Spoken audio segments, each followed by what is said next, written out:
less value, correspondingly less value, is given to those subjects which receive less. It's a very sad state of affairs, an incredibly sad state of affairs. The fact that we have to value knowledge quite in this sort of very monetary, very numerical way, but it's the sad reality, and it's not just here in the UK or in Western Europe, but it is pretty much across the world. So where does philosophy then fit on that scale? I just want to spend a few minutes foregrounding what Professor Leaman will say, just to give us a little bit of a flavour of where philosophy sits, where it stands on that scale. And so I did what I sometimes do in my day job. I looked for the publicly available sources for funded research projects in philosophy. And I looked particularly for those projects which had philosophy in the title. And I looked in the UK and in Australia. And these are projects funded out of public money that are primarily about philosophy. And I looked at about the last 5 years, from about 2008 to 2012.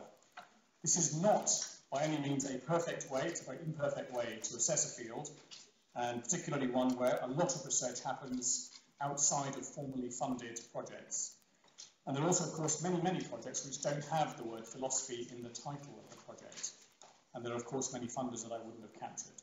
But still, caveats notwithstanding, the results are actually quite sobering, very sobering.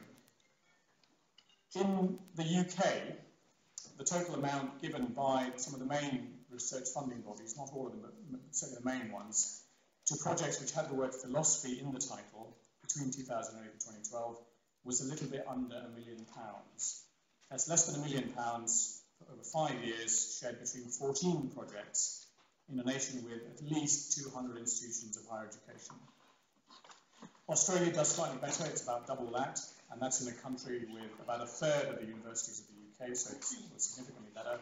But if you compare it with other theoretical subjects, which don't require big kit, a lot of IT, a lot of kind of human resource, experiments, labs, other things, say something like string theory, then that subject, by comparison, attracted about 13 million for the same period. Whoa. Are we ending already? Before we started. That was it, that's the end of the lecture, folks. Have some dinner. So what about the topics that were funded? Well, again, what I noticed by just looking through, by skimming the research topics over this period, a lot of money of this kind is going to very historical topics, certainly philosophy in Islamic times, in earlier times, and I certainly saw a lot less that's going to the present, and there's certainly a feeling that the role of philosophy as to challenge, to critique, to argue, to duel, to debate, to fight, kind of existing in established ways of learning and knowing, I just get a sense of that's happening a lot less than perhaps it might have been in the past. Anyway, I'm sure, I'm absolutely certain that Professor Leaman will have things to say on this and on other things. So, philosophers, in common with most academics, they write and publish principally for their own communities, but there is also a great tradition, there always has been a great tradition, of public philosophy. And I'm very happy to say that Professor Leaman stands very much squarely in that tradition. There are always men and women determined to enrich public discussion of very complex ethical issues and to signpost a more enlightened future. Professor Leaman took a first degree at Oxford in 1972 in PPE, and unlike perhaps the majority of his contemporaries, he chose the philosophy route and not the politics. He took a philosophy PhD at Cambridge in '79, and since then he's taught at many universities all over the world, East and West, including, this is just a flavour, in Liverpool, in Manchester, in Khartoum, in Sudan, and he's currently, as you know, at Kentucky in the US. He's authored many, many books and many papers covering the life and works of philosophers in both the Islamic and in the Jewish tradition, and his many research papers cover a spectrum of issues. I mean, this is just a flavour: cheating and fair play in sport, teaching philosophy in less developed countries, and certainly my favourite, which is the concept of uselessness. And perhaps there might be something to talk about afterwards. So just before we begin, please can I ask you once again to turn off your mobile phones, and even if you're using social media tonight, to do it on silent.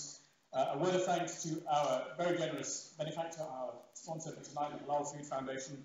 Those of you who are reading the British press will know that all our food now is completely halal, from chicken to beef to lamb, which means they've obviously done tremendously well. So congratulations to the Halal Food Foundation. And I now give you, ladies and gentlemen, Professor Oliver Leaman. Thank you.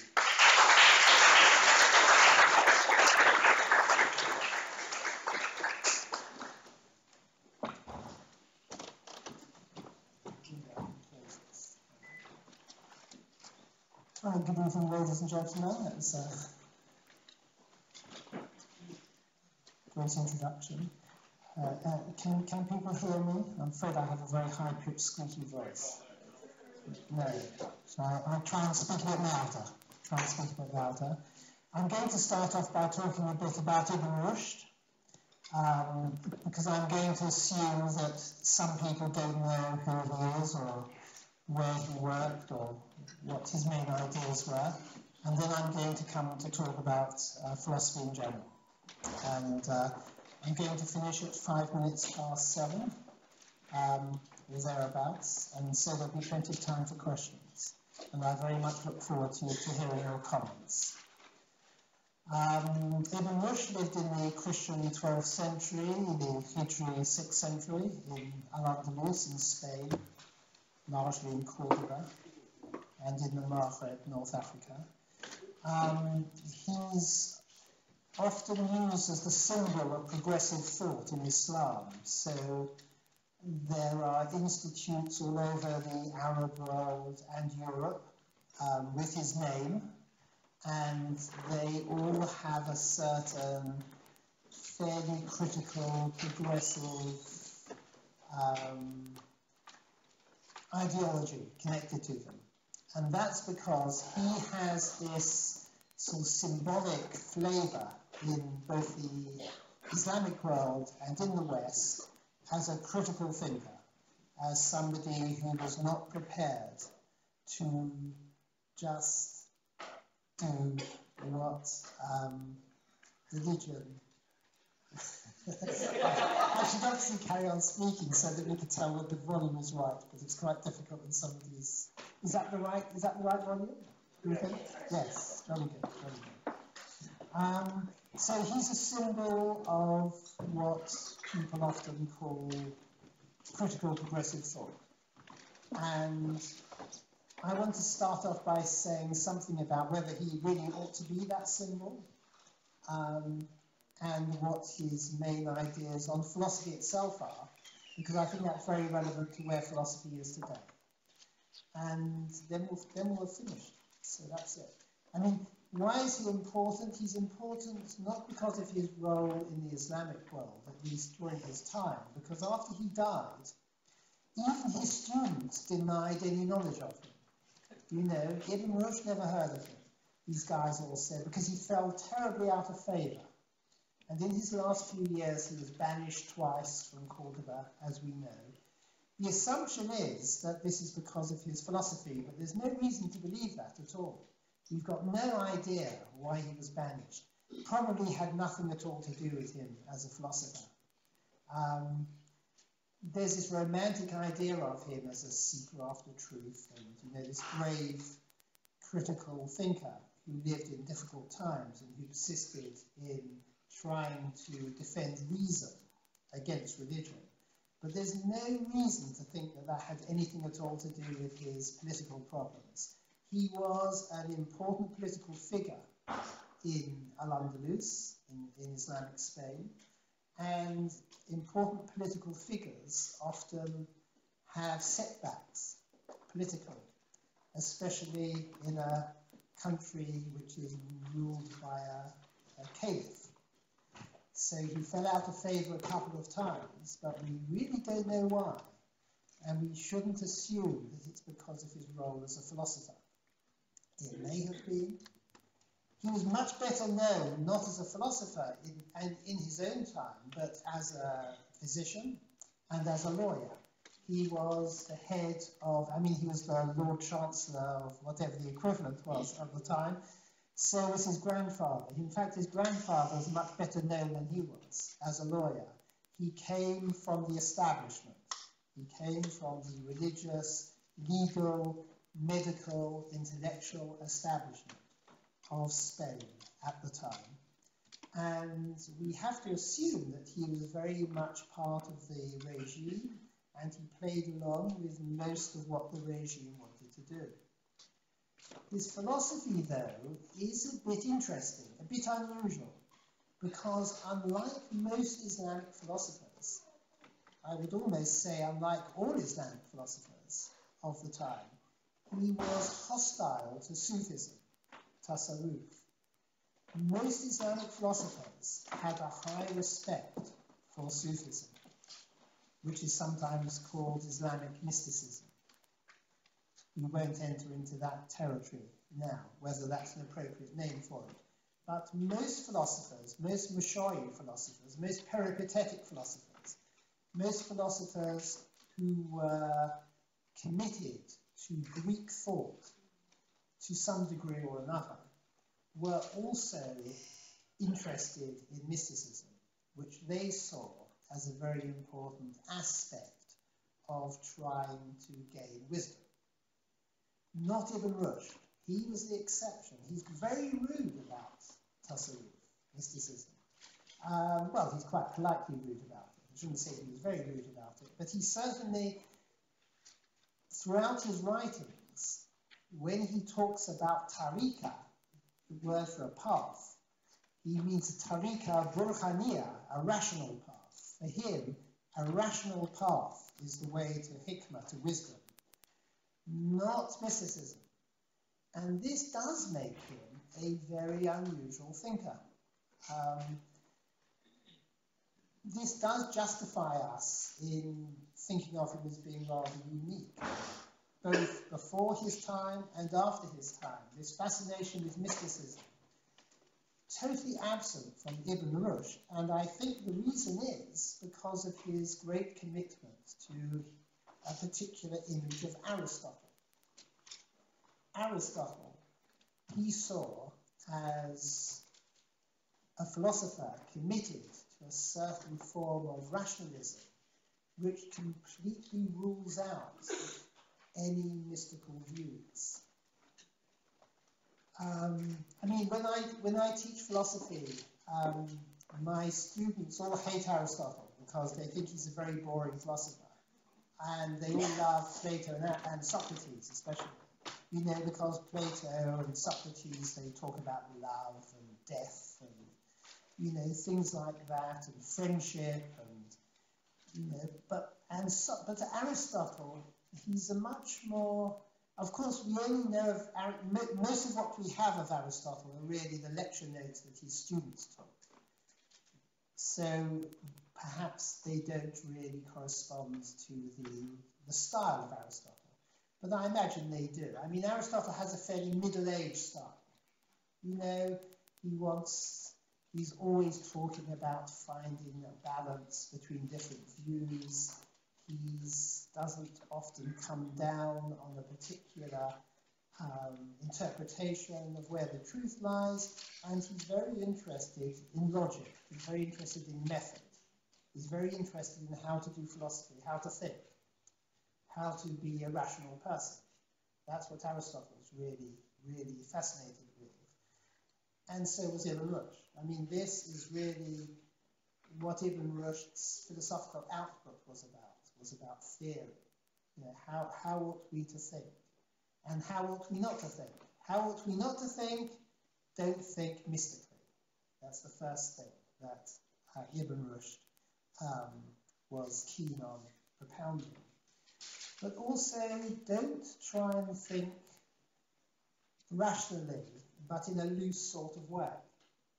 And I imagine this also was one reason why he's regarded as being an unusual thinker, because he's very critical. I mean, he was a theologian, but he's very critical of theology. He thinks theology cannot sort out the really difficult issues in religion. When you have a difficult issue in religion, theology is no use, according to Ibn Rushd. Theology makes it worse, because theology gets people who have no doubts about the religion, but who are happy with the scripture, the Quran in this case, to have doubts about its veracity. Theology is unsuccessful because theologians don't think logically enough. They think dialectically, which is a sort of a logical way of thinking, but it's not very logical.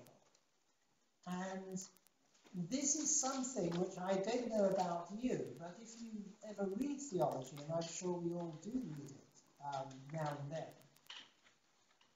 doesn't seem to me to be that implausible, certainly of a lot of modern theology, which is often, very, very loose in its argumentation, where people take a verse of the Quran and they make a whole argument based on it, and perhaps one or two hadith, traditions of the Prophet, and perhaps some story about what happened to them as they went to buy a newspaper this morning. And they develop a whole theory about how to resolve a theological issue, which is very loose, and it could go in any direction at all. There has no logic to it, as Aristotle would say, and as Ibn Rushd certainly would say. And Ibn Rushd says, if you listen to the theologians, you would really come to doubt the truth of Islam. He gives this example. I mean, he was, of course, a physician as well as a philosopher. If you go to your physician, if you're sick, you go to your physician and your physician tells you what you ought to do in order to get better. He was obviously a rather authoritarian physician. If you try to understand what the physician says and then vary what he suggests to you, you may well have problems because you're not a physician. Well, of course, you may be. But I mean, in this example, there are things we can't be expert in everything. There are experts in thinking. They are the philosophers, according to Ibn Rushd. You can imagine how well that went down with the theologians and all the other lawyers and whatnot. So there are experts in law, they're the lawyers. There are the experts in medicine, they're the physicians. They're the experts in anything. We can't all be experts in everything. So if we want to know the answer to an issue which is perplexing us, we need to go to an expert. So if we're sick, we need to go to a doctor. And we have to hope that the doctor has some idea about what to do. And if we don't do what the doctor tells us to do, but we try to vary it by working out ourselves, what we think would be the best way of acting, then we're likely to go awry, according to Ibn Rushd, because we don't know. We're not physicians.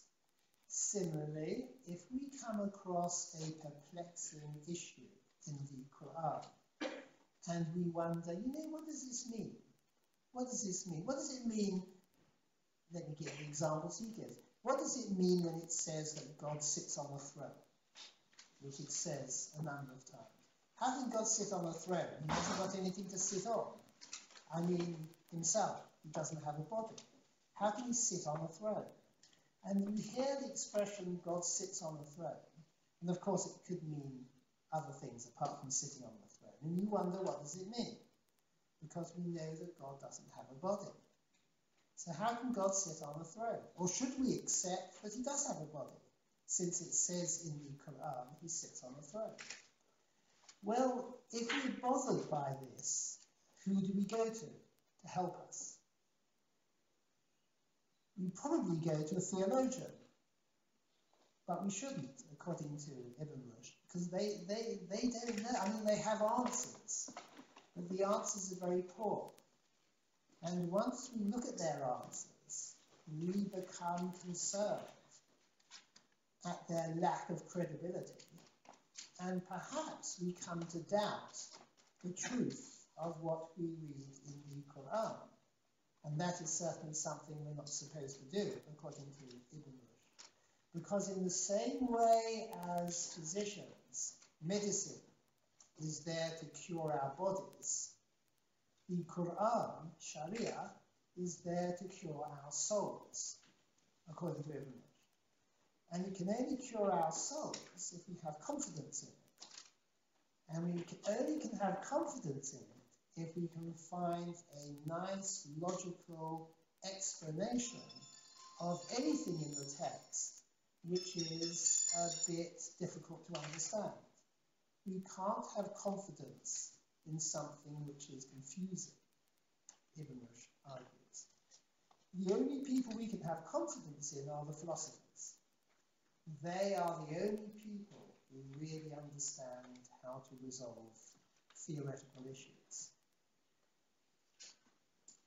Most issues in the Quran, most verses in the Quran are muhkamat, are quite precise, they're easy to understand. But for the verses which are mutashabihat, which are, a bit ambiguous, a bit difficult, don't go to the theologians, he says, go to the philosophers. Now, this was a very controversial idea in 900 years ago. Very controversial idea.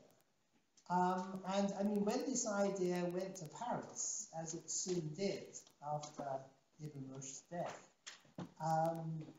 the Bishop of Paris in 1270 and 1277 condemned 219 propositions which he described as Averroes, or coming from Ibn Rushd. And the main thing the bishop didn't like the idea of was that theology, for the first time, was regarded as being of a lower status, or at least an equivalent status to philosophy. And that's a very threatening idea to a religious functionary, like a bishop, or an imam, of course, or a rabbi.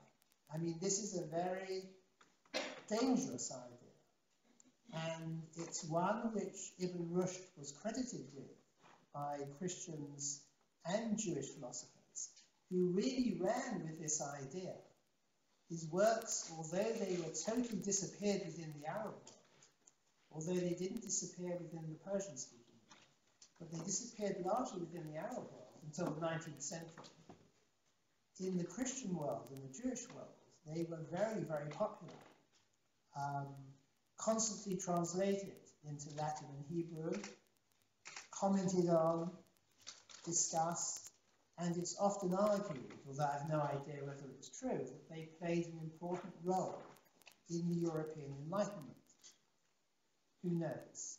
But certainly the European Enlightenment was a movement which started to take a critical view of theology as compared with other ways of looking at the world. So Ibn Rushd is credited, I think quite rightly, as being a rather unusual Islamic philosopher, both in his time and even today. He's although his style is unbelievably boring. He has that very dry Aristotelian style, which he really tried to copy Aristotle as far as he could, by being as technical as possible, because he really didn't think it was a good idea for people who weren't philosophers to read this sort of work, because he thought if ordinary people read this sort of work, this is going to breed all sorts of ideas in their heads which they can't really cope with because they're not philosophers. But today, the idea that religion and philosophy are, how shall I put it, not in contact with each other in a happy sort of way, and that reason, rational methods, don't really have much to do with the central principles of religion. Not that these were Ibn Rushd's ideas, but they were ideas easily extractable from many of the things he argued. These are quite revolutionary ideas in a culture which sees itself as predominantly religious. I suggested that after his death, he largely disappeared from the Arab world, or from much of the Arab world. And it was often said, it's often said today, that Al-Ghazali destroyed Islamic philosophy. Now, of course, that's not true. But as a generalization, certainly in the Sunni world, in the Sunni Arab world, philosophy went into a long period of, complete absence, I suppose. I was going to say decline, but for something to decline, it's got to be there in the first place, doesn't it? It almost disappeared. And it's almost not there today. I mean, it's almost not there today. I mean, philosophy in the major universities in the Arab countries is very marginal in its impact on what goes on, with a few exceptions. Philosophy as part of the public debate in the Arab world, not in Iran, but in the Arab world, is very, very, well, it has almost no impact. And as the chairman said, quite rightly, I mean, most work on philosophy today is historical. I mean, Islamic philosophy is treated largely as a fossil, you know, and like whatever the scientists are who study fossils. I know paleontologists? I have no idea. Maybe paleontologists. I mean, it's our role is to recapture the arguments of the past and try to understand them today, but it's largely a historical role. It has no great relevance to what goes on today. That's a bit of a shame, it seems to me, because, you know, Ibn Rushd, although he lived 900 years ago, I mean, he's a very potent thinker if you're interested in issues about the relationship between faith and reason. You know, I mean, the first word in the Quran is often supposed to be ikra, read or recite. And any text, whether oral or written, has to be interpreted. I mean, a text is only a text if we have a way of interpreting it. And so immediately we have to discuss, if we're interested in religion, what things mean. Immediately we have to discuss that. And immediately we have to have a theory of meaning. We have to have a theory of meaning. I mean, you can't just say, well, it's obvious what it means. Sometimes it is obvious what it means. But often it isn't obvious what it means. And even when it's obvious what it means, often when you think about it, it's not as obvious as it initially looked as though it was. So Ibn Rushd had his finger on an important point here, that, you know, you've got to find some method of dealing with difficulties in religion.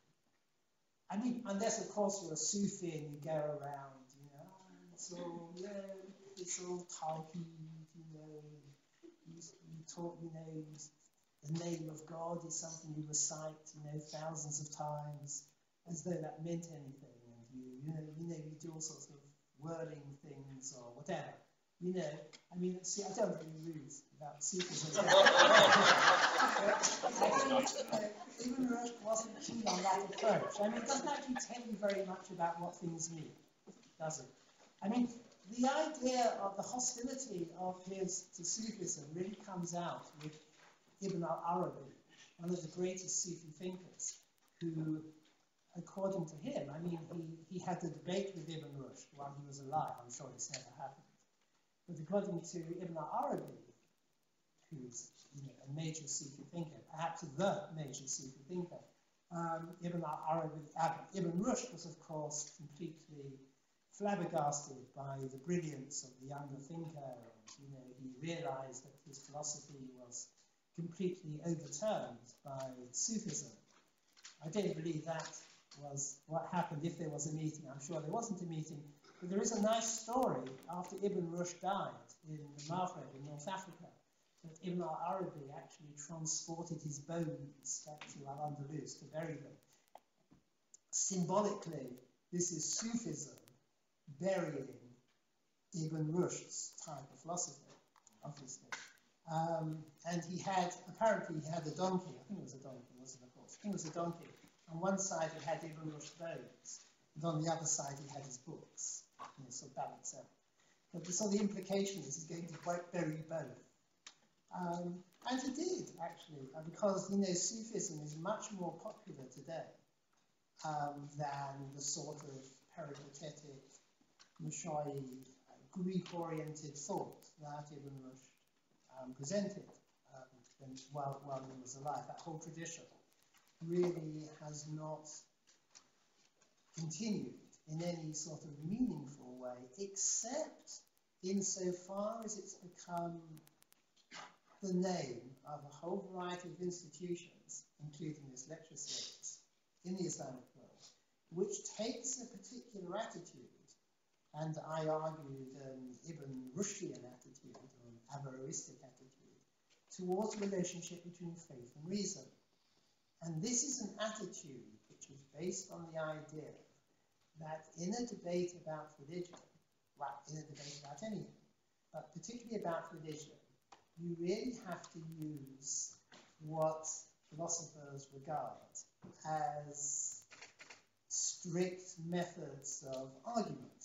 Now, we don't have to be Aristotelians, as Ibn Rushd was, to accept this point. So we could be any sort of philosopher.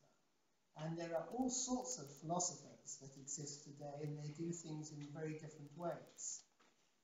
There are phenomenologists, there are existentialists, there are logical positivists, there are Heideggerians, there are Zizek-ians, whatever Zizek is.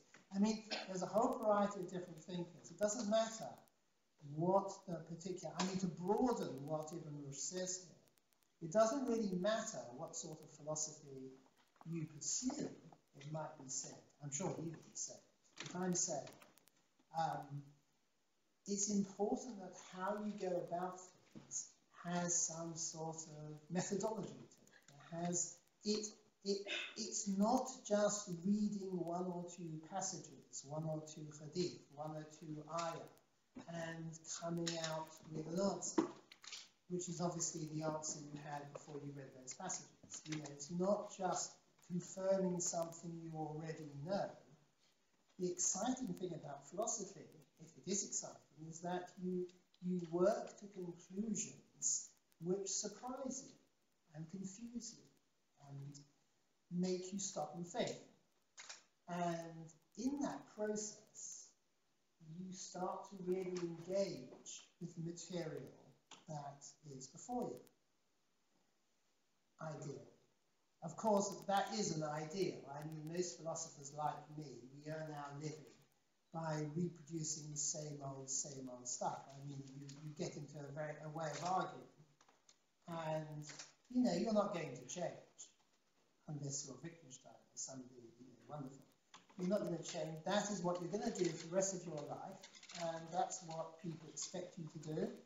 That's what people pay you to do, and that's what you're going to do. And you'll do it for as long as you work. And then, so I don't think philosophers are any more critical or innovative than anybody else, although they're supposed to be. But what is innovative is the method. And I think everybody who's done philosophy at a reasonably detailed level will have come across something which seems to follow from what they were thinking about, which makes them stop and think about the whole Weltanschauung, the whole view of the world that they have. And that can be quite a dangerous thing when religion is involved, of course, because, you know, religious thinkers sometimes don't like the idea that there could be another way of looking at the issues which religion propounds, and which might make you a bit hesitant about accepting some of the central principles of religion. Ibn Rushd, of course, accepted everything in the Quran, everything to do with Sunni Islam, everything to do with the Maliki Madhab, everything. He accepted all that in one sense. But the way in which he wrote about it does raise these issues for a lot of his readers, which is why they went off in other directions sometimes. Perhaps he would have disapproved, perhaps he wouldn't have. But the important thing in philosophy is the method, not really what people actually say or do with the method, but the method. The method of rigorously trying to work out what's true. And when you try and work out what's true, you mustn't say, according to Leaman, you mustn't say, well, I can already rule out certain things as being true because they go against religion. You mustn't say that. You mustn't say that because that is immediately to restrict the force of the arguments. You mustn't say that because there can be nothing in religion which goes against philosophy, which argues. I mean, both philosophy and religion are ways of approaching the truth, but they're different ways. I mean, most people are fascinated by matter. I mean, and so most of us think of God in very material terms. We think of the afterlife in very material terms. We're very material creatures. You're probably thinking now, God, this chair is so uncomfortable. You know, I'd really like to get up, and when will he stop? Is he going to go on for ages and ages? But of course, if he were in the next world, I would be lecturing to you, perhaps, for an infinite amount of time. Because you wouldn't have to worry about a cup of tea or discomfort, because we would all be souls, and my thoughts and your thoughts would all be commingling, and there would be no matter. For most people, really, matter is very important to them. So they think of religion in very material terms. You know, God sits on the throne. Yeah, we know what it is to sit on a chair. And we know what it is for a king to sit on a throne. So it's a bit like that. Easy to understand for most people. But according to Ibn Rushd, that can't really be how God sits on a throne. You know, there are problems there. You know, because philosophers are much more interested, he argues, not in material things, understanding material things, but in spiritual things. Not that philosophers are called philosophers. I mean, the librarian at my university tells me that some of the most stolen books from the university library are the ethics books. Which shocks her. And when we teach ethics, she always wants us to have a session on the importance of not stealing books from the library, which I suppose we'd love to one day. Because philosophers, of course, are no better or more spiritual or less material than anybody else, but what they think about is, according to Leaman, what they think about is because philosophers think about things which are supposed to be logical and don't change regardless of matter. So philosophers can do their thing even without a body in theory. You don't need bodies. You just need something. I mean, a body is just a thing that carries your head around. Somebody said to me recently. And yeah, I mean, that's true, isn't it? But for a philosopher in the Ibn Rushd tradition, you know, you don't even need a head. Of course, the thinking thing sort of carries on in some difficult to understand way. But if the thinking thing were to carry on, you could think without a body quite easily. That's what philosophy is all about. But most people, so for the philosopher, their view of religion is based on what we can understand to be rationally true. For most people, that doesn't work, because most people require something that's imaginative or material. And that's fine. Two different routes to the same. So, I mean, if you're good at mathematics, you can work out the answer to mathematical questions without taking your socks off, for example. You know, I mean, I use my fingers and toes, perhaps. But if you're a mathematician, you don't, do you? I mean, you know, you understand the principle behind it. The mathematicians are like the philosophers. The guys taking their socks off to count and using their fingers are like ordinary people. Two routes to the same truth. But the important thing about this idea here, it seems to me, is that we have to ask the question, you know, what is the route that you ought to follow if difficulty arises? How ought we to approach issues of meaning when the material view no longer works properly because it comes up against other views. So God sits on the throne, but how can God sit on a throne? The material view, it can't really work, given what we're told about God in the Quran. So then we have a problem. How do we resolve it? According to Ibn Rushd, it's by philosophy.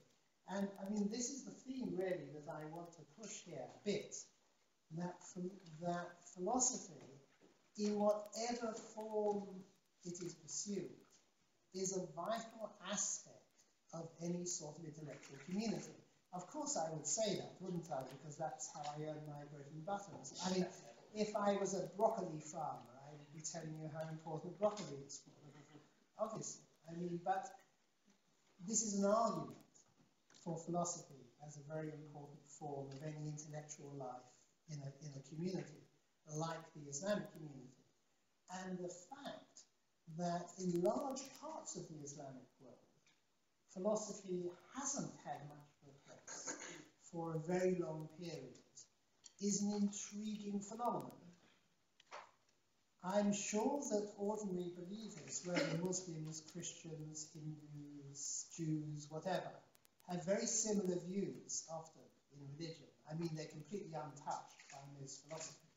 So what we're talking about here is, intellectual life in general, in a particular culture. How has the Islamic world suffered, if at all, by its relative lack of engagement with philosophy in most of the Islamic world, not all the Islamic world? How has this happened? What are its implications? I don't know the answer, so I'm not going to tell you. I mean, one thing I would point out is that part of the Islamic world, Iran, is a country which, it seems to me, is fascinated by philosophy.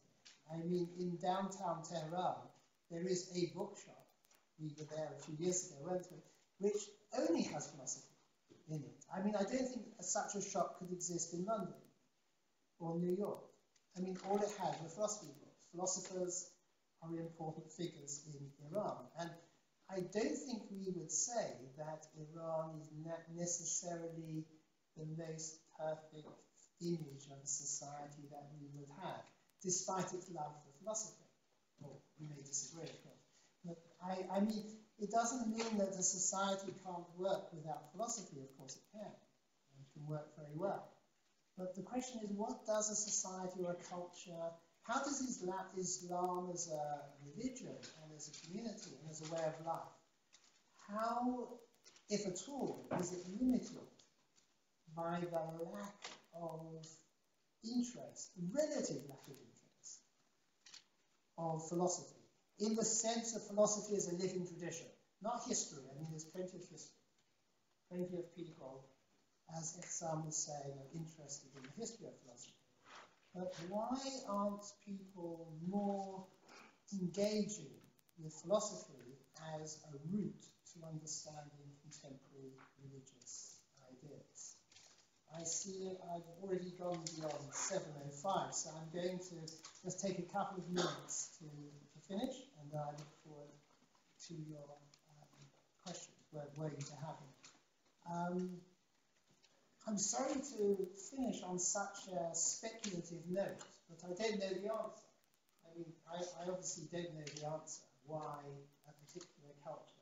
I mean, it's true that Shia culture, or some Shia cultures, are more interested in philosophy than some Sunni cultures, but again, it's not obvious why. Is it a Shia thing? Is it a Persian thing? Because Shia communities which are not Persian don't seem to be that interested in philosophy often. So maybe it's a Persian cultural thing. How does Islamic theology today suffer, if at all, by the fact that people just aren't interested in philosophy at any level? I mean, that's a gross overgeneralization. I mean, if you listen to khutbahs, for example, they are often very, very, I mean, like, they're very basic in the argument which they produce. I mean, and I don't think that sermons and religious speeches in other religions are quite so unsophisticated. That is a very rude and general thing to say, but anyway, I'll say. I mean, is that affected by the relative lack of interest of philosophy in the Sunni Islamic world? I mean, what does it mean? There was a word for England in the 19th century that the Germans often used. They said it was a land without music. Of course, it wasn't true. But is the Islamic world, a world without philosophy? And of course, the Germans in the 19th century thought, oh, these poor English people, I mean, they're going around this boring place, and they don't have Beethoven, and they don't have Brahms, and they don't have all this wonderful music that we have in Germany. The cultural life is terrible. I mean, is the cultural life, in your opinion, in the Islamic world, has it suffered because of the lack of engagement? I mean, that is the best word to use here, the lack of interest in general at all levels with the sorts of theoretical issues that philosophers produce. Right, well, I think it's now 7:10, so I've got 5 minutes over my time. And I think it would be a good time for me to finish, and I look forward to hearing any questions or suggestions you might have to make. Thank you very much.